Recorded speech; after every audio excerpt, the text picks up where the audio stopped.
Hello guys, welcome to AI with Fumzi.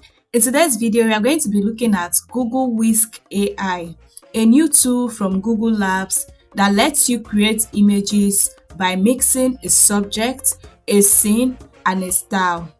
I'm going to show you how it works, what the Whisk precision model does, and even how to turn Whisk images into short animation. If this interests you, like this video, subscribe, turn on notifications. So guys, for you to access Google Whisk AI, go to your browser and search for Google Whisk AI.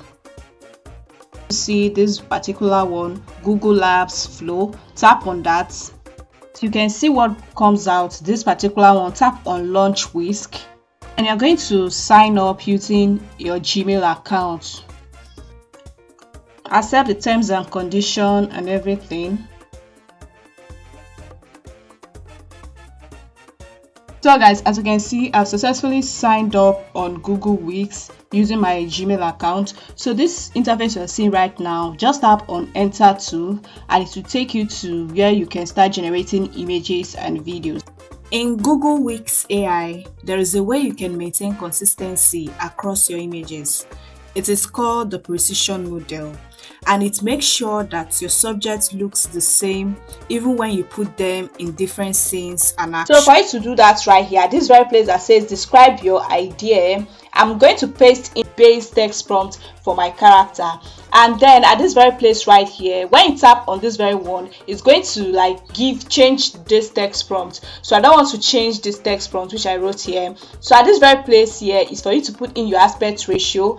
The aspect ratio is already on 16 ratio now. Then this very place is I'm going to come back to this very place. This is the place I'm going to turn on the precision model. You get me? So once I have set the aspect ratio which I want to generate this my base image, I'm going to go ahead and tap on send. So guys, as you can see right here, I've generated the base image for my character. So from this character, I can generate this character in different scenes while maintaining its feature. So for me to then use the precision model for creating consistency across my character, this very place, this particular one, this one, I'm going to tap on it. That character I just created, this is the seed number.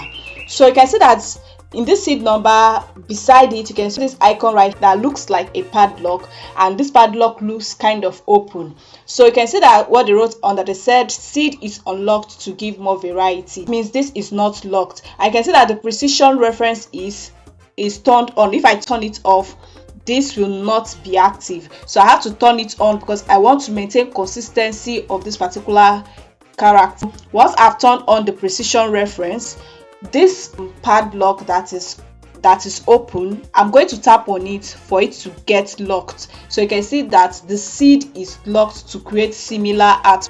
So guys, as you can see right here, since I have locked the seed number for this particular character, I have put a different prompt saying that this same character should be in a grocery shopping busy street market. So I'm going to tap on send and see what it generates for us.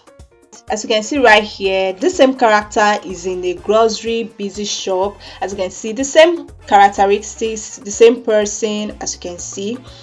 Wow, this looks so nice. So in this way, you can actually create consistent characters of your image, make them be in different scenes, and they are going to just be there.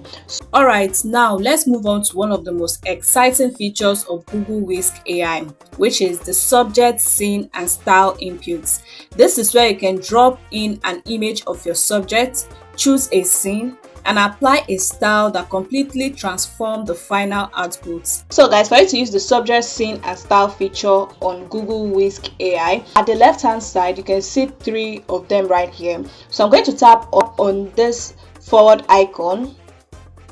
So when I tap on the forward icon, you can properly see the subject, scene, and style. So what this means is that you can upload in image for the subject. So I have a particular image for the subject which I want to upload in right here. I generated the image, so I'm going to tap on the plus icon. I can see I try to upload. So I just need to agree to this, and then I'm going to tap on the plus icon. You can see where I try to upload image. You tap on that. You can see right here I've uploaded in the image for my subject. So this is currently analyzing my image. This has been uploaded in my subject section. Then for the scene, you can actually upload in an image of your scene, or you can just put in a descriptive text prompt for the scene. You get me? For the scene which you want your subject to be in. So I'm going to tap on this very place. I don't have any object to upload for the scene, but I have a text prompt to put. So I'm going to tap on this icon right here, this pencil icon. So I'll have to put in my text. So I'm going to paste in my text. So you can see it right here.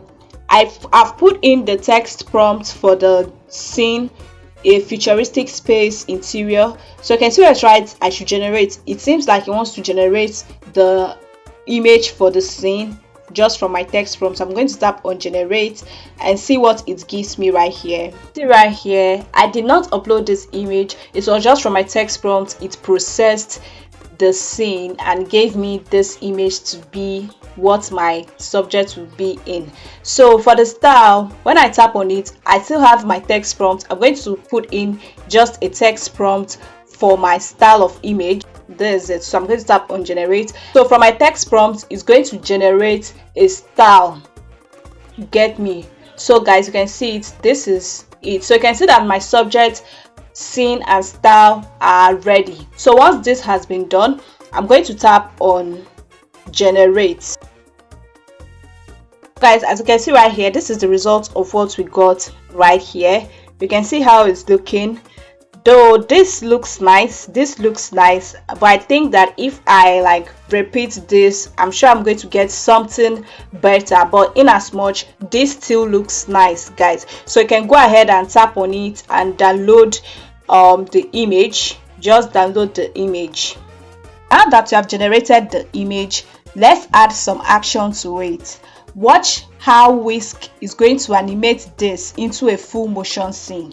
So for it to animate your image on Whisk AI, once you have generated your image, you can see this is the image which I generated from subject, scene and style. So I want to animate it. So I'll just tap on it. Any of them that I like, I'm going to tap on it.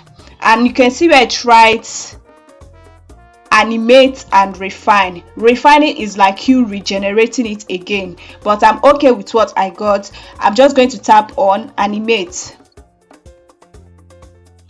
So guys, as you can see, once I've tapped on animate, you can see what it writes under here. It says give it some animation. So right here, I'm going to put in like an action prompt of what I want to happen in this particular image. So I'm going to put in my action prompt. Remember, all of these I got them from ChatGPT. So I've imputed in my action prompt. As you can see, I didn't even tap on send. This has started processing.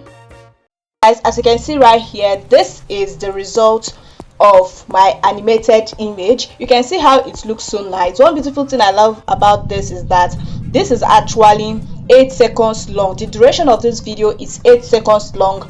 And another beautiful thing is that it adds audio, the suitable audio to it. So guys, I really love using this Google Whisk AI. So I also generated some other videos from this, and you can see how they look.